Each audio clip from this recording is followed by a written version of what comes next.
Assalamualaikum warahmatullahi wabarakatuh. Baik,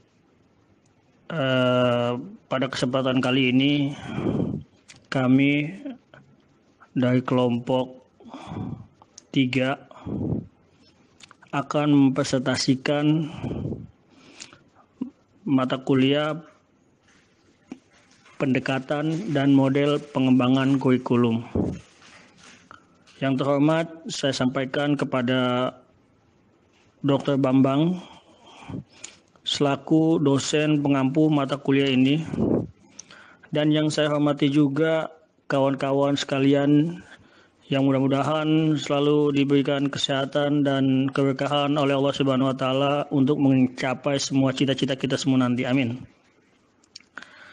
Selanjutnya, izinkan saya selaku moderator dari kelompok ini akan menyampaikan sebuah pembahasan yang akan kita bahas pada kuliah online atau kuliah masing-masing di rumah kita semua. Disusun kelompok ini disusun oleh Wikonia dan saya sendiri Herr Mukmin, dan satu lagi Putri Puspita Isnihati. Baik, teman-teman dan Dr. Bambang dan teman-teman yang dirahmati oleh Allah Subhanahu wa taala. Kali ini saya berikan kepada Ibu Wikonia untuk menyampaikan pembahasan tentang materi kita pada pagi hari ini. Kepada Ibu Wikonia dipersilahkan.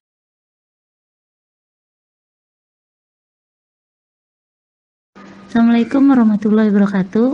Terima kasih untuk moderator atas waktu yang diberikan kepada saya.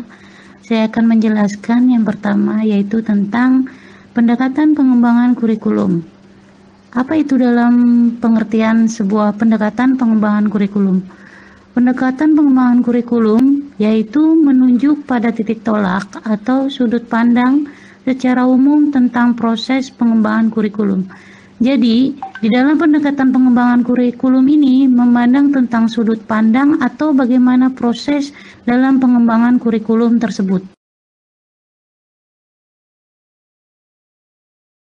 Selanjutnya, pendekatan pengembangan kurikulum dibagi menjadi 6. Pendekatan yang pertama yaitu pendekatan kompetensi atau competency approach. Di sini menjelaskan bahwa pendekatan kompetensi yaitu menitikberatkan pada semua ranah yang berupa kognitif, afektif, dan psikomotorik. Pendekatan yang kedua yaitu pendekatan sistem atau system approach.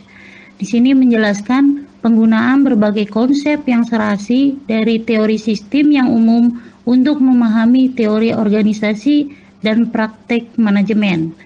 Pendekatan yang ketiga yaitu pendekatan klarifikasi nilai atau value clarification approach, menjelaskan langkah pengambilan keputusan tentang prioritas atas keyakinan sendiri berdasarkan pertimbangan yang rasional, logis, sesuai dengan perasaannya dan perasaan orang lain, serta aturan yang berlaku. Pendekatan pengembangan kurikulum yang keempat yaitu pendekatan komprehensif atau comprehensive approach. Pendekatan ini menjelaskan tentang melihat, memperhatikan, dan menganalisis kurikulum secara keseluruhan. Pendekatan yang kelima yaitu pendekatan yang berpusat pada masalah atau problem-centered approach. Berisi pengembangan kurikulum. Dengan pendekatan ini dilakukan dengan cara mengidentifikasi berbagai masalah kurikulum secara khusus. Pendekatan yang keenam yaitu pendekatan terpadu, di mana berisi tentang memadukan keseluruhan bagian dan indikator-indikator untuk mencapai tujuan tertentu.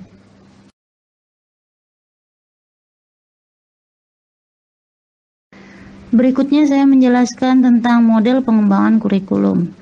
Apa itu model pengembangan kurikulum? Yaitu Model yang dapat berupa ulasan teoritis tentang suatu proses kurikulum secara menyeluruh atau dapat pula merupakan ulasan mengenai salah satu bagian kurikulum. Jadi menjelaskan berisi tentang teori apa di dalam model pengembangan tersebut, kemudian juga bagian mengenai apa di dalam bagian kurikulum tersebut. Berikutnya model-model pengembangan kurikulum dibagi menjadi 8. Model pengembangan yang pertama, The Administrative Line Staff Model. Model ini menjelaskan bagaimana menggunakan prosedur garis staf atau garis komando dari atasan ke bawah atau top down. Model kedua yaitu The Grassroots Model. Menjelaskan pengembangan kurikulum ini berada di tangan guru sebagai pelaksana kurikulum di sekolah. Jadi yang wewenang adalah guru untuk di dalam kurikulum lingkup sekolah. Model yang ketiga yaitu The Demonstration Model. Model ini menuntut para guru dalam satu sekolah untuk mengorganisasikan dirinya dalam mempengaruhi kurikulum. Jadi tuntutan guru di dalam sekolah untuk memperbarui kurikulum di tingkat sekolah masing-masing. Model yang keempat adalah Became System Model, menjelaskan menentukan pengembangan kurikulum, memilih dan mengikutsertakan pengembangan kurikulum, pengorganisasian, dan menentukan prosedur perencanaan kurikulum, pelaksanaan kurikulum secara sistematis, dan evaluasi kurikulum. Jadi di sini ada 5 poin yang di dalam sistem model digunakan.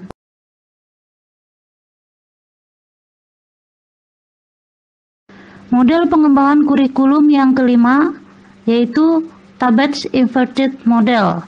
Menjelaskan model ini dimulai dengan melaksanakan eksperimen, kemudian diteorikan, lalu diimplementasikan. Jadi dari sebuah eksperimen uji coba, kemudian dibuat teori, kemudian diaplikasikannya. Untuk model yang keenam, Rogers Interpersonal Relation Model. Model ini berasal dari seorang psikolog, Carl Rogers, yang menjelaskan bahwa kurikulum diperlukan dalam rangka mengembangkan individu yang terbuka, luas, dan adaptif terhadap situasi perubahan. Model pengembangan yang ketujuh yaitu The Systematic Action Research Model. Di sini menjelaskan 3 faktor utama yang dijadikan bahan pertimbangan dalam model ini, yaitu pertama hubungan antar manusia, hubungan organisasi sekolah, dan hubungan masyarakat. Dan yang terakhir model pengembangan kurikulum yang 8, Emergency Technical Model. Di sini menjelaskan tentang model teknologis yang terdiri dari 3 variasi model.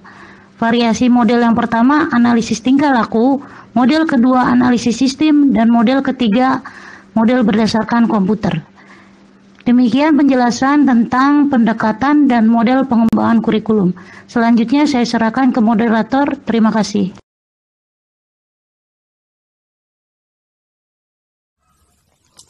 Ya, terima kasih kepada moderator. Selanjutnya saya akan membahas mengenai model-model perkembangan kurikulum yang ada di Indonesia. Yang pertama ada kurikulum tahun 1964. Nah, kurikulum ini bersifat tradisional, yaitu pendidikan dan pengajaran dimaksudkan untuk memberi pelajaran kepada siswa dengan ciri khusus. Tujuan pembelajaran hanya memberi bekal kepada siswa agar mampu melanjutkan ke jenjang selanjutnya. Istilah kata gurunya aktif, siswanya pasif. Lalu yang kedua ada kurikulum tahun 1968. Nah, pada kurikulum ini, mata pelajaran PAI yang awalnya masuk ke dalam pelajaran budi pekerti, pada tahun 1968 ini resmi menjadi mata pelajaran sendiri, yakni mata pelajaran PAI. Lalu kemudian yang ketiga ada kurikulum tahun 1975. Nah, pada kurikulum ini adanya kurikulum yang mengajarkan bahwa pembelajaran harus memperhatikan lingkungan yang ada di sekitar di mana tempat pembelajaran dilaksanakan. Nah, kurikulum 1975 ini mulai mengenal PPSI, yaitu prosedur pengembangan sistem instruksional.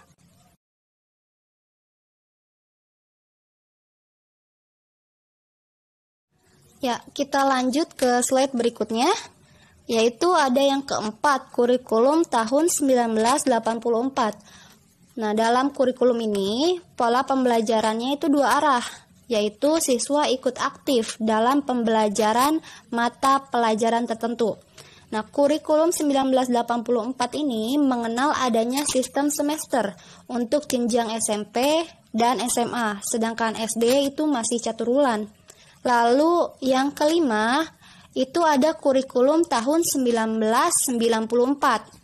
Adapun pengembangan kurikulum pada tahun 1994 ini yaitu yang pertama, adanya penerapan muatan lokal. Yang kedua, konsep link and match atau keterkaitan dan kesepadanan antara pendidikan dengan dunia kerja. Yang ketiga, peningkatan wajib belajar yang awalnya 6 tahun menjadi 9 tahun.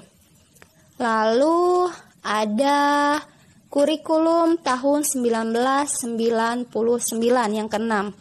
Karena adanya era reformasi, maka kurikulum 1999 disebut kurikulum suplemen, yaitu adanya pelajaran yang bisa tetap diajarkan dan ada juga yang tidak tetap, yakni pelajaran P4, pedoman, penghayatan, dan penghafalan Pancasila.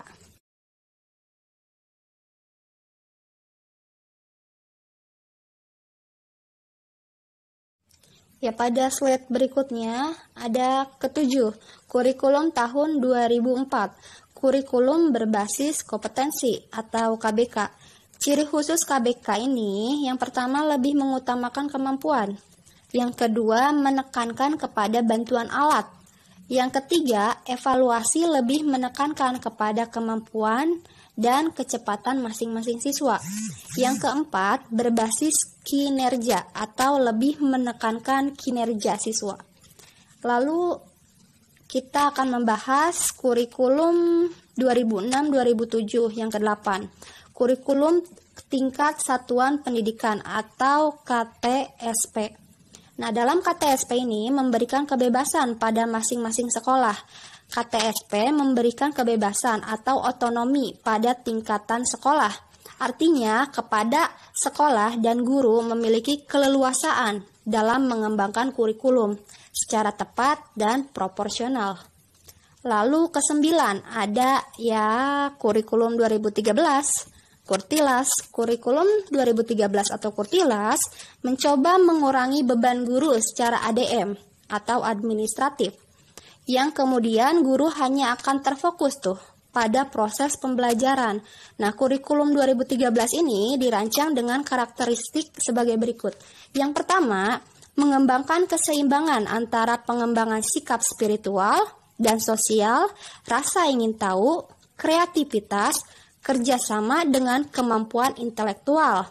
Yang kedua, sekolah merupakan bagian dari masyarakat yang memberikan pengalaman belajar terencana, di mana peserta didik menerapkan apa yang dipelajari di sekolah kepada masyarakat dan memanfaatkan masyarakat sebagai sumber belajar di sekolah. Lalu yang ketiga, mengembangkan sikap, pengetahuan, dan keterampilan, serta menerapkan dalam berbagai situasi di sekolah juga di masyarakat. Lalu ada berikutnya yang keempat, kompetensi dinyatakan dalam bentuk kompetensi inti kelas, yang dirinci lebih lanjut dalam kompetensi dasar mata pelajaran. Demikian penjabaran dari saya. Kurang lebihnya saya mohon maaf, saya kembalikan ke moderator.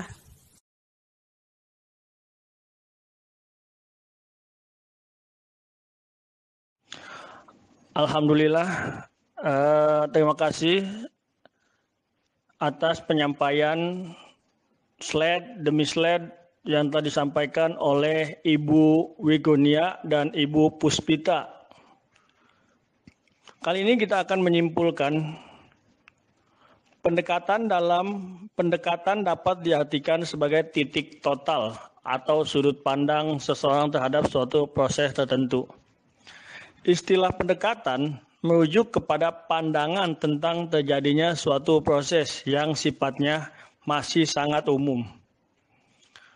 Kemudian pendekatan pengembangan kurikulum yaitu pendekatan kompetensi.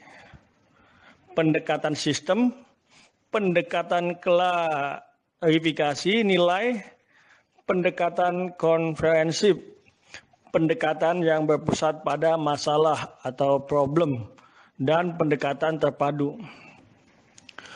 Kemudian model-model pengembangan kurikulum, the administrasi model, the grassroots model, the demonstration model,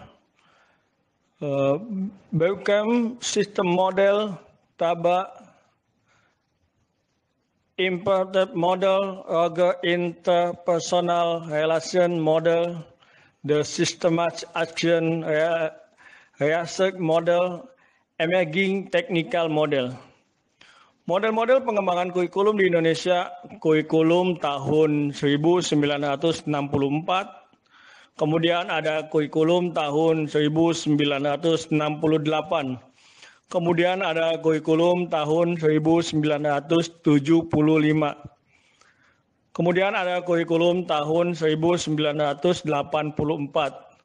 Kemudian ada kurikulum tahun 1994. Kemudian ada kurikulum tahun 1999. Kemudian ada kurikulum tahun 2004. Kemudian ada kurikulum berbasis kompetensi KBK. Kemudian ada kurikulum tahun 2006 atau 2007. Kurikulum tingkat satuan pendidikan KTSP. Dan yang terakhir adalah kurikulum 2013. Jadi kurikulum di Indonesia banyak melakukan perubahan, banyak diubah oleh elit-elit pemimpin ketika menjadi pemimpin di negara kita. Kepada teman-teman mungkin ada yang ingin menyampaikan pertanyaan, sanggahan, tambahan, atau lain sebagainya, bisa diutarakan di dalam kelas online tersebut. Kami membatasi pertanyaan yaitu sampai 3 pertanyaan. Baik, mungkin itu saja dari kelompok kami. Kami aturkan terima kasih dan salam sukses semua untuk kita semua. Terima kasih Pak Dr. Bambang dan kawan-kawan semua. Assalamualaikum warahmatullahi wabarakatuh.